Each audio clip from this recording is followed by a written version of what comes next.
Telangana CM Revanth Reddy కాసేపట్లో మహబూబాబాద్ లో పర్యటించనున్నారు. ఖమ్మం నుంచి నేరుగా సీతారాం నాయక్ తండాకు చేరుకుని అక్కడ వరద బాధితులకు పరామర్శిస్తారు. అక్కడి నుంచి నేరుగా మహబూబాబాద్ కలెక్టరేట్ లో అధికారులతో వరద నష్టంపై సమీక్ష నిర్వహిస్తారు. ఇక అనంతరం హైదరాబాద్ కు వెళ్తారు.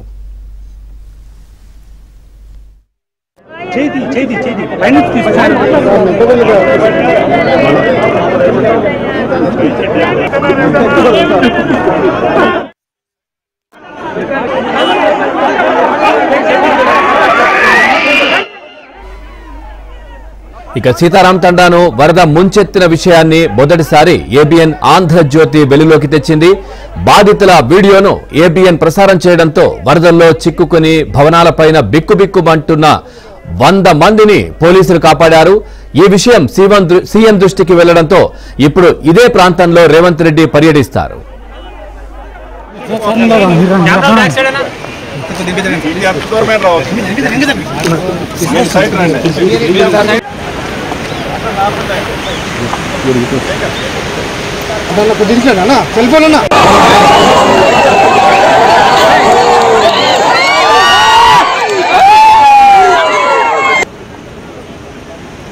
నా సెల్ ఫోన్ అన్న కొద్దిగా రైట్ సార్ని రమ్మండి కాకపోతే ఇక్కడికి వస్తే చూడండి కొద్దిగా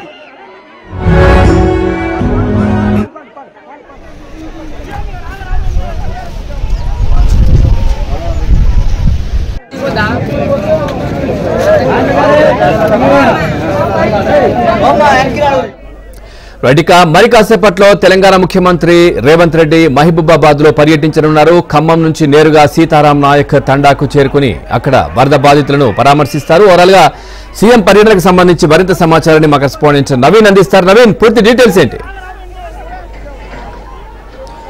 పవన్, మహబూబాబాద్ జిల్లాను వరదలు ముంచెత్తిన తర్వాత జరిగినటువంటి విధ్వంసాన్ని మనం చూడవచ్చు. ఇక్కడికే ముఖ్యమంత్రి రేవంత్ రెడ్డి కాసేపట్లో ఇక్కడికి రాబోతున్నారు.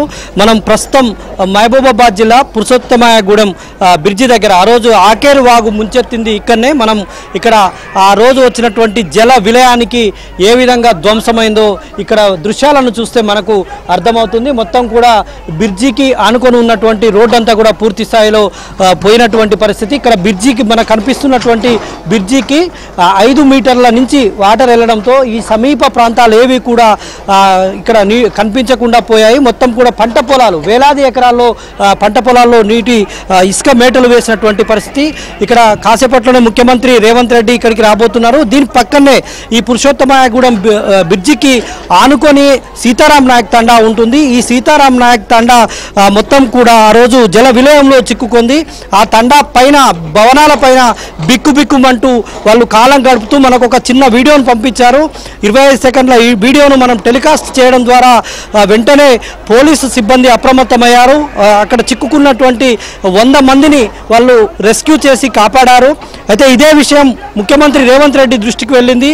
దీంతో ఇక్కడ బాధితులను ఈ బ్రిడ్జి పరిస్థితి చూసిన తర్వాత పక్కనే ఉన్నటువంటి తాండా సీతారాం నాయక్ తాండాకి వెళ్ళి అక్కడ ఆ రోజు ఏదైతే ఇబ్బందులు పడ్డారో వాళ్ళతో బాధితులతో మాట్లాడతారు.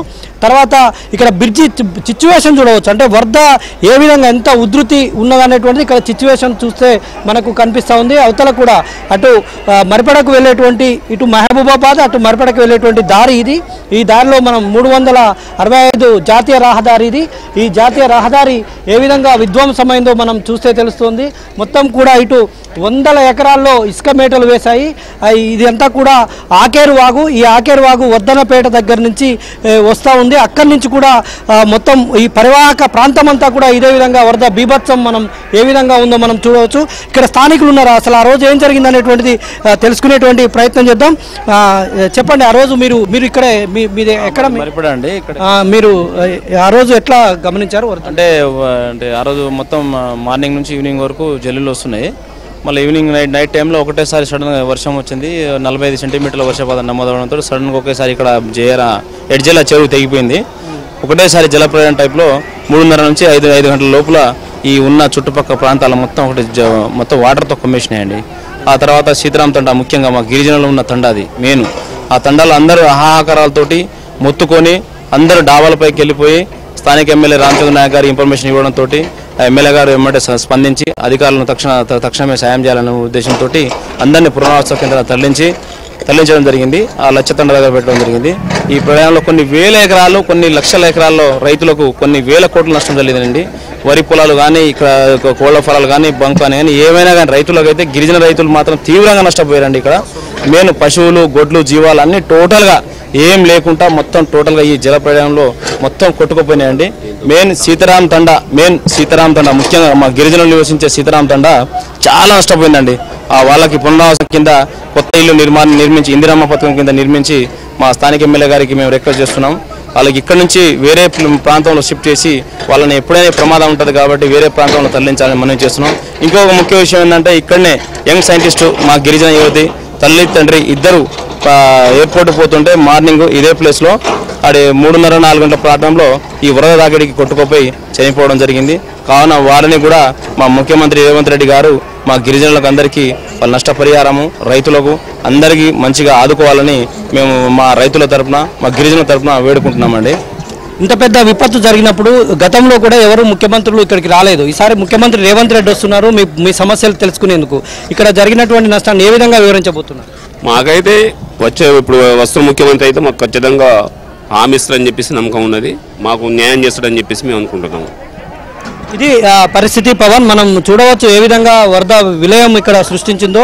ఈ విలయానికి అయితే మొత్తం కూడా ఈ ప్రాంతం అంతా కకావికలమైపోయింది. మహబూబాబాద్ మొత్తం కూడా మహబూబాబాద్ జిల్లాలో మొత్తం కూడా ఇట్లాంటి పరిస్థితులే, వేలాది ఎకరాల్లో పంటలు నష్టపోయినటువంటి పరిస్థితి మనకు కనిపిస్తుంది. అయితే ముఖ్యమంత్రి రేవంత్ రెడ్డి కాసేపట్లోనే ఇక్కడికి రాబోతున్నారు. ఇక్కడ ఈ ప్రాంత వాసులతో మాట్లాడిన తర్వాత ఆయన మొదట ఖమ్మం జిల్లా నుంచి బాధితులను పరామర్శించుకుంటూ మహబూబాబాద్కు వస్తారు. మహబూబాబాద్ నుంచి ఈ బ్రిడ్జి దగ్గరకు వచ్చి పరిశీలించిన తర్వాత పక్కనే ఉన్న సీతారాం నాయక్ తండాకి వెళ్ళి అక్కడ తండావాసులతో మాట్లాడి ఇక్కడ జరిగినటువంటి నష్టాన్ని తెలుసుకొని ఇక్కడ నుంచి నేరుగా మహబూబాబాద్ కలెక్టరేట్లోకి వెళ్ళి అక్కడ అధికారులతో రివ్యూ సమావేశం తీసుకున్న తర్వాత రిపోర్ట్ తీసుకున్న తర్వాత బాధితులకు సంబంధించినటువంటి కొంత తక్షణ సహాయం కూడా అందించేటువంటి అవకాశాలు అయితే కనిపిస్తున్నాయి. అక్కడి నుంచి ఆయన హైదరాబాద్కు తిరిగిపోయామవుతారు.